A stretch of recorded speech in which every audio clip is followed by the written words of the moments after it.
দীর্ঘ 6 বৎসর যাবৎ আপনারা আমাদেরকে সহযোগিতা করেছেন। ইনশাআল্লাহ আমরা এই যাত্রাও আপনাদের ভালোবাসা, আপনাদের সহযোগিতা এবং আল্লাহ রাব্বুল আলামিনের অশেষ মেহেরবানিতে আমরা আবারও আমাদের প্রাণপ্রিয় নেত্রী দেশনেত্রী বেগম খালেদা জিয়াকে আজকে দেশের মানুষের যে অকৃত্রিম ভালোবাসার প্রতীক সেটি আজকে প্রমাণিত। নায়াসিনামাইড ও স্যালিসাইলিক সমৃদ্ধ লিলি ফেস ওয়াশ যা ফেসের ডেড স্কিন সেল দূর করে দেয় দ্বিগুণ ফাস্টার ব্রাইটেনিং। আপনারা জানেন বাংলাদেশ জাতীয়তাবাদী দলের চেয়ারপারসন, 3 বারের সাবেক প্রধানমন্ত্রী দেশনেত্রী বেগম খালেদা জিয়া এবার কেয়ার হসপিটালে গত 23শে নভেম্বর থেকে চিকিৎসাধীন আছেন এবং ওনার medical board professor doctor Shahabuddin Talukdar, professor doctor FM Siddiqui, professor doctor Nuruddin Ahmed, professor doctor AQM Mohsin, professor doctor Shamsul Arefin, professor doctor Ziaul Haque, professor doctor Masum Kamal, professor doctor AZM Saleh, professor doctor brigadier অবসরপ্রাপ্ত সাইফুল ইসলাম এবং ডক্টর জাফর ইকবাল, সেই সাথে বাংলাদেশের বাইরে থেকে professor doctor Habibur Rahman, professor doctor Rafiquddin Ahmed এবং professor John Hamilton, professor doctor Hamid Rab, professor John Patrick Kennedy, professor Jennifer Cross এবং doctor Zubaida Rahman সহ আমেরিকা, UK এবং বাংলাদেশের চিকিৎসকদের যৌথভাবে গঠিত মেডিকেল টিমের অধীন চিকিৎসাধীন থাকা অবস্থায় ওনাকে গত 27 তারিখ থেকে CCUতে উনি চিকিৎসাধীন আছেন। আল্লাহর অশেষ মেহেরবানিতে ডাক্তাররা যে চিকিৎসা দিচ্ছেন সেই চিকিৎসা সেটি উনি গ্রহণ করতে পারছেন অথবা আমরা যদি বলি মেনটেন করছেন। কাজেই বিভিন্ন ধরনের গুজব, বিভিন্ন ধরনের বক্তব্য বিভিন্ন জায়গায় দেখার পরিপ্রেক্ষিতে দলের পক্ষ থেকে আমাদের দলের ভারপ্রাপ্ত চেয়ারম্যান জনাব তারেক রহমান সার্বক্ষণিকভাবে ওনার চিকিৎসার তদারকি করছেন। চিকিৎসার সমস্ত বিষয়ে উনি দেশে বিদেশি চিকিৎসকদের সাথে আমাদের মাধ্যমে যোগাযোগ রাখছেন।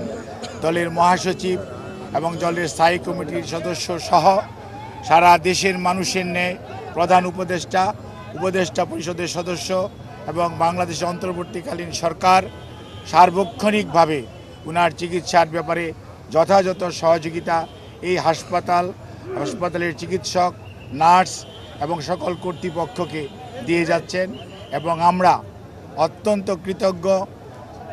আমাদের বন্ধুপ্রতিম দেশ যারা অর্থাৎ আমেরিকা বলেন, UK বলেন, পিপলস রিপাবলিক অফ চায়না বলেন, কাতার বলেন, আর সৌদি আরবিয়া বলেন, পাকিস্তান বলেন, ইন্ডিয়া বলেন, আমাদের অনেক সরকার এবং রাষ্ট্রপ্রধান এই চিকিৎসার ব্যাপারে তাদের সহযোগিতার হাত বাড়িয়ে দিয়েছেন। আমরা এই সংকটময় মুহূর্তে আপনাদের মাধ্যমে দেশবাসীর কাছে ওনার সুস্থতার জন্য দোয়া চাই এবং আল্লাহ রাব্বুল আলামিন যাতে দেশবাসীর দোয়া, সারা পৃথিবীর অনেক মানুষের ওনার প্রতি ভালোবাসা এবং দোয়ার কারণেই হয়তোবা উনি এই যাত্রায় সুস্থ হয়ে উঠবেন বলে আমরা আশা করি। সেই জন্যই আমরা আপনাদের মাধ্যমে সবাইকে সর্বোচ্চ সংযম প্রদর্শন এবং সেই সাথে কোনো ধরনের গুজব ছড়ানো এবং গুজবে কান না দেওয়ার জন্য বিনীতভাবে পরিবারের পক্ষ থেকে, দলের পক্ষ থেকে আপনাদেরকে আমরা অনুরোধ করছি। আমাদের দল কিভাবে আপনাদেরকে ইনফরমেশন দিবে সেটিও আমাদের দলের পক্ষ থেকে জানিয়ে দেওয়া হয়েছে।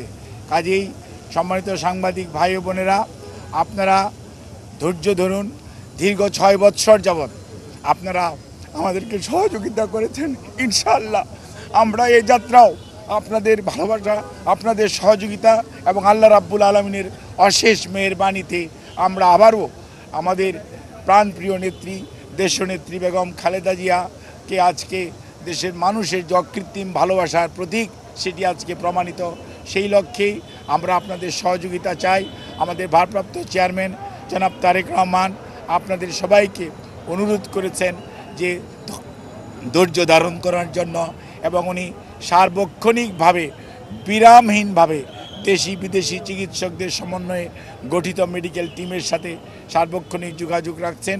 কাজে আপনাদের সহযোগিতা ছাড়া চিকিৎসা কার্যক্রম সঠিকভাবে পরিচালনা করা সম্ভব হবে না।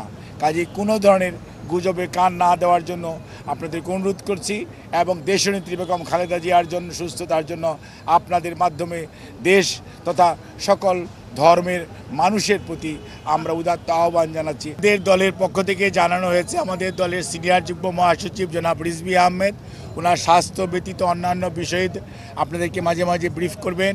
আর আমি ডাক্তার এজেডএম জাহিদ হোসেন, দলের একজন কর্মী, আমি আপনাদেরকে ওনার স্বাস্থ্য নিয়ে ব্রিফ করব।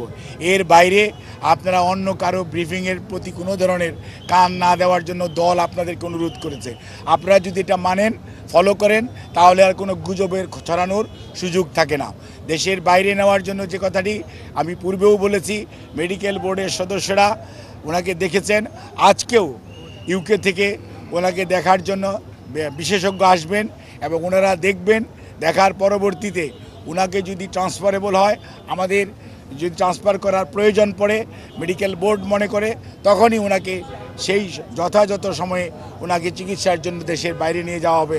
আমাদের সকল প্রস্তুতি আছে, কিন্তু সর্বোচ্চটা মনে রাখতে হবে যে রোগীর বর্তমান অবস্থা এবং সর্বোপরি মেডিকেল বোর্ডের পরামর্শের বাইরে কোনো কিছু করার সুযোগ এই মুহূর্তে আমাদের নেই।